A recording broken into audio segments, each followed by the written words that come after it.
What's up guys, it's Grimzag here with a video for Grimzag Does Painting. Today we're going to be doing painting black. I've got two different methods of painting black for you. Black can be a pain to paint because it's difficult to get a proper shading on it. I'm going to show you two methods that allow you to get a nice depth of colour while still being dark. So quick run through of what you'll need. You're going to need black paint, dark grey paint, light grey paint and a black wash. As you see, these tyres are primed silver because I was undercoating the board with the metal barricades in mind. For the bottom tyre we'll use the longer method, which is actually my preferred technique and gives a greater variety of shading. First tyre is going to have a coat of dark grey, and then whilst that's still drying I'm mixing in a coat of the light grey. If I slowly build up the light grey whilst the dark is wet, I get a nice gradient, but the tyre is definitely grey once it dries. That needs to dry before I continue on it, so while I'm waiting I'll start on the second tyre. This is faster and it's only got 3 layers but gives less depth. First you're going to need to paint the tyre black. As you can see I'm doing that on the top one. I'm using a base coat to cover the silver better.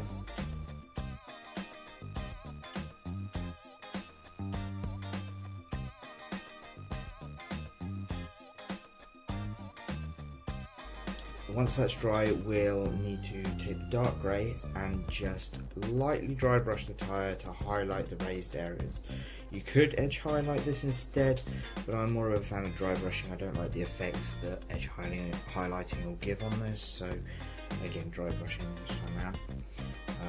While I was waiting for these bits to dry, you can probably see that I started work on the rust effects for the metal parts on the board.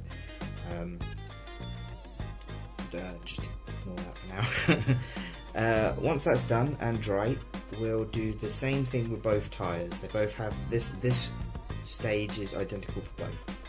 Give them a nice coat of black wash. This will tie all the grey tones together and not give you such a harsh gradient between the two. The small tyre is pretty much complete now. That's as far as we'll go with it. Like I said, it's a simple one, but you don't get as much tonal difference. The large one's pretty close to being done. The only thing that the large tyre is going to require is to repeat the wash stage a couple of times.